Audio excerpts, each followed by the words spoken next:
हाय दोस्तों, मैं Manohar Thakur sure success YouTube channel में आपको स्वागत करता हूं। दोस्तों, आज का जो मेरा वीडियो लेक्चर है ये साइंस कॉमर्स आर्ट्स के 100 नंबर की हिंदी का गेस क्वेश्चन है। मेरा 20 से 25 गेस क्वेश्चन है, जिसमें से 15 या 12 क्वेश्चन आपको बोर्ड के एग्जाम में पूछे जाएंगे। 2 अंक स्तरीय है, 5 अंक स्तरीय है, लघु उत्तरीय, दीर्घ उत्तरीय, गद्यखंड और पदखंड दोनों से मेरा क्वेश्चन है। मेरा पहला क्वेश्चन जो है, कौन कौन है वह जनगण मन बाजा रोज बजाता है। प्रस्तुत पंक्ति अधिनायक से ली गई है, जिसके रचयिता हैं रघुवीर सिंह सहाय। प्रस्तुत पंक्ति अधिनायक से ली गई है, जिसके रचयिता हैं रघुवीर सिंह सहाय। कवि इस पंक्ति के माध्यम से बताया है कि आज के आधुनिक भारत में सत्ता पक्ष के जो जनप्रतिनिधि हैं उनका चित्रण किया है। उन्होंने कहा है कि आज के जो राष्ट्रीय त्योहार होते हैं जिसमें राष्ट्रगान गाया जाता है, उनमें उनका ही जय जयकार होता है, ना कि राष्ट्रगान का मतलब समझाया जाता है। जो फटे हाल में रहते हैं, जो गरीब रहते हैं, जो लाचार रहते हैं, जिनको राष्ट्रगान से कोई मतलब नहीं है, जो राष्ट्रगान का अर्थ भी नहीं समझते हैं, उनको इस राष्ट्रगान में बुला के, राष्ट्रीय त्योहार में बुला के अपना जय जयकार करवाते हैं। इसी टाइप से मेरा दूसरा क्वेश्चन है, आज दिशाएं भी हंसती हैं, है उल्लास विश्व पर छाया, मेरा खोया हुआ खिलौना अब तक मेरे पास ना आया। प्रस्तुत पंक्ति पुत्र वियोग से ली गई है, जिसके रचयिता हैं कवित्री सुभद्रा कुमारी चौहान। इस पंक्तियों के माध्यम से उन्होंने कहा है, इसका आंसर लिखने का यही तरीका है कि ये मेरा जो पहला लाइन होगा कि प्रस्तुत पंक्तियां पुत्र वियोग से ली गई है, जिसकी रचयिता सुभद्रा कुमारी चौहान है। अब लिखेंगे कि इस पंक्ति के माध्यम से कवित्री ने यह बताया है कि आज दिशाएं भी हंसती है। दिशाएं मतलब होता है जो चारों ओर। कुछ ऐसा त्योहार है जो मतलब घरों और संसार में पूरा विश्व में हो रहा है और चारों दिशाएं हंस रही है उल्लास विश्व पर छाया।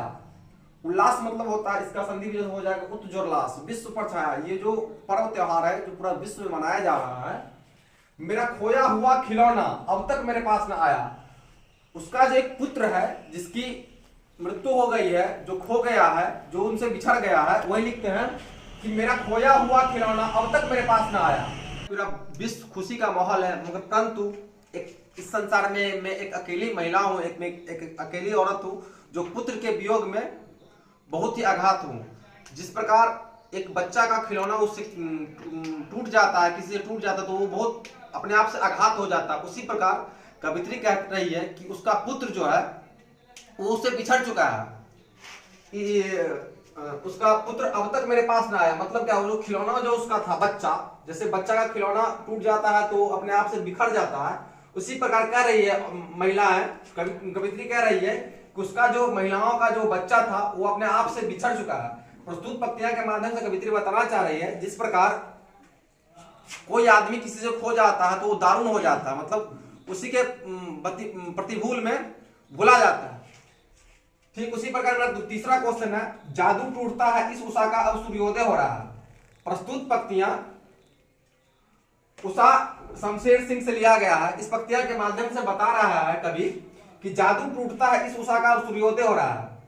सूर्योदय के समय जो प्राकृतिक सौंदर्य होते हैं, जो सूर्य के गोद में रहता है, धीरे धीरे जो प्रकाश की किरण पृथ्वी पे आता है तो उसका प्राकृतिक सौंदर्य धीरे धीरे छिन्न हो जाता है। यही उषा का जादू का टूटना। उषा मतलब होता है भोर, प्राकृतिक सौंदर्य, सुबह में जो प्राकृतिक सुंदरता होती है उसी को हम भोर कहते हैं। चौथा क्वेश्चन मेरा, विकल होकर नित्य चंचल, खोजती जब नींद के पल, चेतना थक सी रही तब मैं भले की बात मन है। प्रस्तुत पंक्ति पुत्र वियोग से ली गई है, जिसकी कवित्री है सुभद्रा कुमारी चौहान। उन्होंने इस पंक्ति के माध्यम से बताया कि विकल होकर नित्य चंचल, नित्य मतलब होता है नित्य दिन, चंचल मतलब चंचलाहट। विकल होकर, कोई आदमी जो रोज नित्य दिन काम करता है उसका शरीर थक जाता है, नित्य दिन जो काम करता है, विकल होकर नित्य चंचल, खोजती जब नींद के पल, वो थोड़ा देर के लिए नींद के आघोर में जाना चाहता है, नींद के लिए जाना जाता है। चेतना थक सी रही तब, चेतना मतलब तो होता है मस्तिष्क, उसका सोचन शक्ति, मैं भले की बात मन रहे, वो जो थोड़ा देर के नींद के आघोष में जाना जाता है, क्योंकि उसका जो पूरा शारीरिक है वो नित्य चंचल, उसका मन चंचलाहट से थक गया है। मैं मलय की बात मन रहे। वो जो नींद के आघोष में जाना चाहता है, मलय एक पर्वत है जिससे ठंडी हवा चल रही है, मैं मलय की बात मन रहे। वो सोचता है कि मैं जब सोऊं तो मलय पर्वत से धीरे धीरे हवा, सुगंधित हवा आए और मुझे नींद के आघोष में ले जाए। मेरा 7वां क्वेश्चन इस प्रकार है, एक नैन जस तर्पण ओहि तिरुम भाऊ, सब रूप बंद कही मुख जेवहि कई चाऊ। प्रस्तुत पंक्ति करवक मल्लिक मोहम्मद जायसी ने लिखे हैं। कवि अपने बारे में बता रहे हैं कि एक नैन जस तर्पण, नैन मतलब होता है आंख, इसे नैन बोलते हैं। तर्पण मतलब दर्पण, आईना। एक नैन जस तर्पण, कवि कह रहे हैं कि वो भले ही एक आंख से अंधे हैं, मगर दर्पण के सामने उनका प्राकृतिक, उनका जो हृदय है, निर्मल स्वभाव बहुत ही स्वच्छ है। दर्पण जो तिरुम भाव, सब रूप बंद कही मुख जेवहि कई चाव। वो कह रहे हैं कि भले ही हम एक आंख से काना है, क्रूप है, मगर लोगों के सामने हमारा जो स्वभाव है, प्रकृति है, मेरा जो हृदय स्वच्छ है, वो लोगों के सामने बहुत ही निर्मल रहता है। मेरा 6ठा क्वेश्चन है, आदमी यथार्थ को जीता ही नहीं, यथार्थ को रचता भी है। आदमी यथार्थ को जीता ही नहीं, यथार्थ को रचता भी है। प्रस्तुत पंक्तियां हंसते हुए अकेलापन मलेज से ली गई है। इस पंक्ति के माध्यम से कवि बताना चाहते हैं कि आदमी जो नित्यदिन अपना क्रियाक्रम करते हैं, नैतिक कर्म करते हैं, जो संघर्ष करते हैं, ये भी उसका एक अपना यथार्थ है। आदमी जो संघर्ष करता है, यही संघर्ष उसका यथार्थ साथों साथ चलता है। वही कह रहा है कि आदमी यथार्थ को जीता ही नहीं, वो जो कर्म कर रहा है वो भी एक यथार्थ है।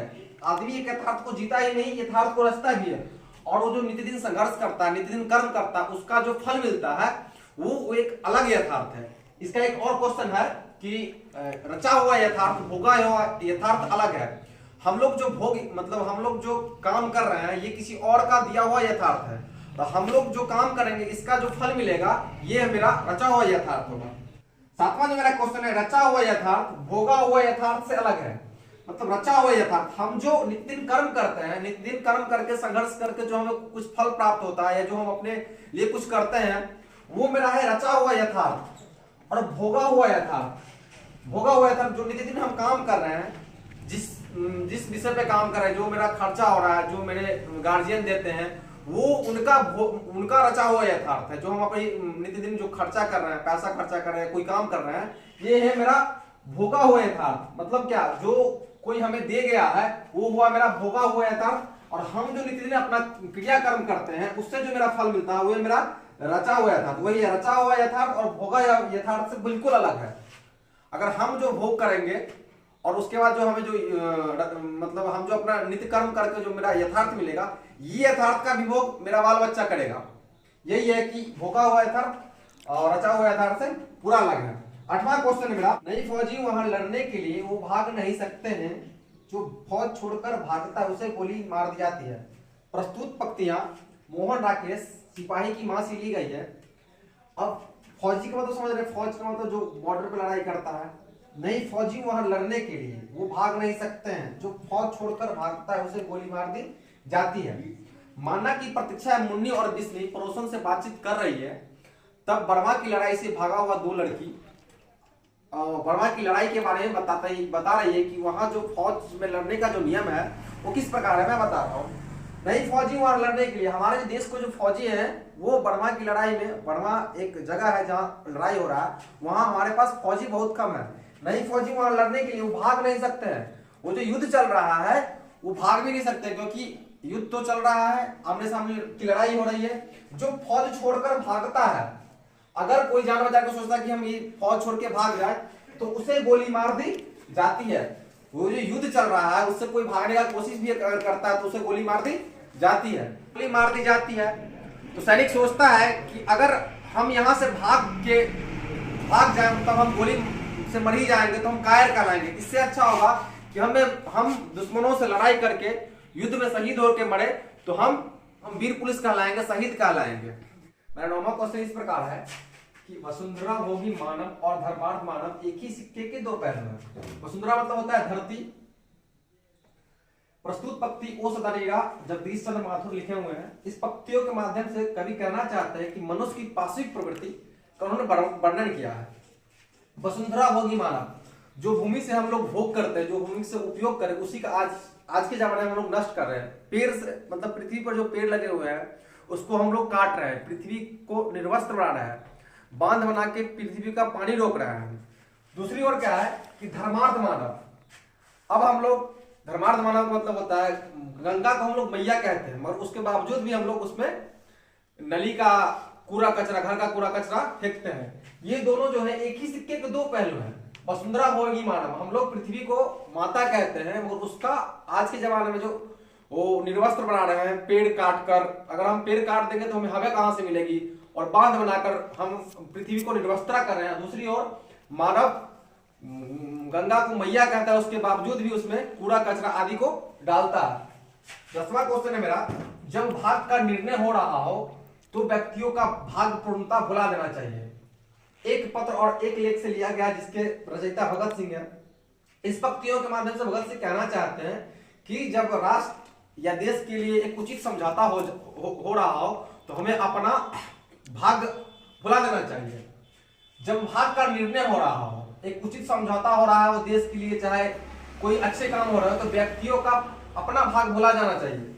मान के चलिए मैं एक एग्जांपल के तौर पे बता रहा हूं, अगर हमें कोई बोले कि आपको अगर गोली मार देंगे या कुछ कर देंगे तो आपका गांव का हम रक्षा कर देंगे, तो वास्तव में हम अपने ऊपर गोली खा सकते हैं। क्यों? क्योंकि हमें अगर कुछ हो जाए तो कोई दिक्कत नहीं है, मगर हमसे तो पूरा देश का, पूरा राज्य का, पूरा गांव और पूरा समाज का मतलब बच सकता है। तो जब देश का निर्णय हो रहा हो, कोई समझौता कर रहे हैं, तो हमें अपना निर्णय वस्तुतः भुला देना चाहिए। 11वां क्वेश्चन है मेरा, आत्महत्या एक घृणित कार्य है, यह कायरता का कार्य है। इसके भी लेखक भगत सिंह है। भगत सिंह कह रहे हैं कि आत्महत्या एक घृणित कार्य है, मतलब कायरता की कार्य है। किसी भी विषम परिस्थिति में हमें आत्महत्या नहीं करना चाहिए, यह पूर्णतः कायरता की कार्य है। मतलब क्या, आत्महत्या कौन करता है? जो अपनी परिस्थितियों का सामना नहीं कर पाता है, अपनी परिस्थितियों को डटकर सामना नहीं कर पाता है, वो कायर हो जाता है और फांसी लगा लेता है, आत्महत्या खुद पर वार करके मर जाता है। किसी विषम परिस्थिति आए तो उससे हमें डटकर सामना करना चाहिए। इस पंक्ति के माध्यम से कवि यही कहते हैं कि हमें विषम परिस्थितियों से डटकर सामना करना चाहिए, नहीं ना तो हमें आत्महत्या करना चाहिए। आत्महत्या एक कायरता की कार्य है। 12वां क्वेश्चन है मेरा, जिस पुरुष में नारीत्व नहीं वो अपूर्ण है। प्रस्तुत पंक्तियां रामधारी सिंह दिनकर लिखे हैं, जिसके प्रस्तुत पंक्तियां अर्धनारीश्वर से ली गई, जिसके रचयिता रामधारी सिंह दिनकर है। वो कह रहे हैं जिस पुरुष में नारीत्व नहीं वो अपूर्ण है। पुरुष मतलब होता है पुरुष, नारीत्व मतलब नारी, मतलब क्या, जिस पुरुष में नारीत्व नहीं वो अपूर्ण है। अगर पुरुष में नारी का गुण नहीं आए या नारी में पुरुष का गुण नहीं आया तब तो वो अपूर्ण रहता है। पुरुष में नारी का गुण वस्तुतः आना ही चाहिए, तब पुरुष पौरुष कहलाएगा। जैसे पुरुषों में उत्तम जो पुरुषोत्तम होता है, मतलब क्या, पुरुष तो सब रहते हैं, उसमें कुछ ना कुछ अलग गुण आता है, उसे हम पुरुषोत्तम कहते हैं। वही चीज है कि जिस पुरुष में नारीत्व नहीं, मतलब नारी का कुछ भी अगर गुण नहीं रहेगा तो वो अपूर्ण है। अपूर्ण मतलब वो पुरुष नहीं कहलाएगा। एक संस्कृत में श्लोक है, यत् नारी पूज्यन्ते रमन्ते तत्र देवता। इस पंक्तियों के माध्यम, ये श्लोक के माध्यम से कहना चाहते हैं कि यत् नारी पूज्यन्ते, जहां नारियों को पूजा जाता वही देवता निवास करती है। जिस पुरुष में नारीत्व नहीं हुआ पूर्ण है, मतलब क्या, जैसे पुरुष में नारी का गुण आता है, ठीक उसी प्रकार नारियों में भी पुरुष का गुण आएगा, तभी हमारा जो कार्य है वो ठीक ठाक ढंग से चलेगा। 13वां क्वेश्चन है, व्यक्ति से नहीं हमें नीतियों से झगड़ा है, सिद्धांतों से झगड़ा है, कार्य से झगड़ा है। प्रस्तुत पंक्ति संपूर्ण क्रांति जयप्रकाश नारायण इसका रचयिता है। इस पंक्ति के माध्यम से जयप्रकाश नारायण कहते हैं, जयप्रकाश नारायण के कुछ ऐसे दोस्त थे जो कहते थे कि आप इंदिरा से मिल जाइए। उन्होंने कहा था कि हमें व्यक्तियों से नहीं नीतियों से झगड़ा है, मतलब कोई व्यक्ति से हमें झगड़ा नहीं, उनका नीति, उनका जो चाल चलन है, वो जो कर रहे हैं उनसे झगड़ा है, सिद्धांतों से झगड़ा है और कार्यों से झगड़ा है। वो जो सिद्धांत, उसका जो रणनीति चल रहा है, जो सिद्धांत में चल रहा है, उनसे झगड़ा है और उनका कार्यों से झगड़ा है। हमें कोई पर्सनल, ना तो इंदिरा से झगड़ा है, ना कोई राजनेता से झगड़ा, हमें उनके सिद्धांत, उनके नीतियां से झगड़ा है। जो मेरे इस नीति के खिलाफ चलेगा मैं उसका विरोध करूंगा। तो व्यक्ति से नहीं, हमें नीतियों से झगड़ा है, सिद्धांतों से झगड़ा है और कार्यों से झगड़ा है। और 14वां क्वेश्चन हम लोग फिर बता रहे हैं। क्वेश्चन मेरा इस प्रकार है, हर चढ़ना अधिनायक का गुण क्यों गाता है, उसके डर का कारण क्या है? उसके डर का कारण क्या? अधिनायक, कवि के अनुसार सत्ता पक्ष आज भी जनप्रतिनिधियों अधिनायक का रूप ले लिया है। आज भी वो राष्ट्रीय गान के समय, राष्ट्रीय त्योहार के समय जय जयकार करवाते हैं, अपना जय जयकार करवाते हैं, सत्ता पक्ष होने का फायदा उठाते हैं, गरीबों पर अत्याचार करते हैं। यही सब, इसी सब का डर का कारण हरचरना उसका गुण गाता है जो गरीबों पर शोषण हो रहा है, वो अपने अधिनायक के सामने प्रस्तुत नहीं कर पाता है। उसका डर का कारण यही है। 15वां क्वेश्चन मेरा, लोहा क्या है, इसकी खोज क्यों की जा रही है? लोहा कर्म का प्रतीक है।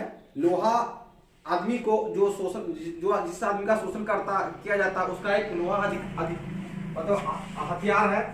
इसकी खोज क्यों की जा रही है? पुराने जमाने में लोहे का खोज किया जा रहा था क्योंकि लोहे से हमें बहुत चीज उपयोग कर सकते थे, जैसे हमको कुदाल, खुरपी सब बनाने में बहुत फायदा होता है। क्योंकि अगर ये सब नहीं रहते तो हम लोग पहले बैलगाड़ी से खेत जोतते थे, मगर धीरे धीरे ये लोहे का उपकरण आ गया तो हम लोग ये सब चीज आसानी से कर पाते हैं।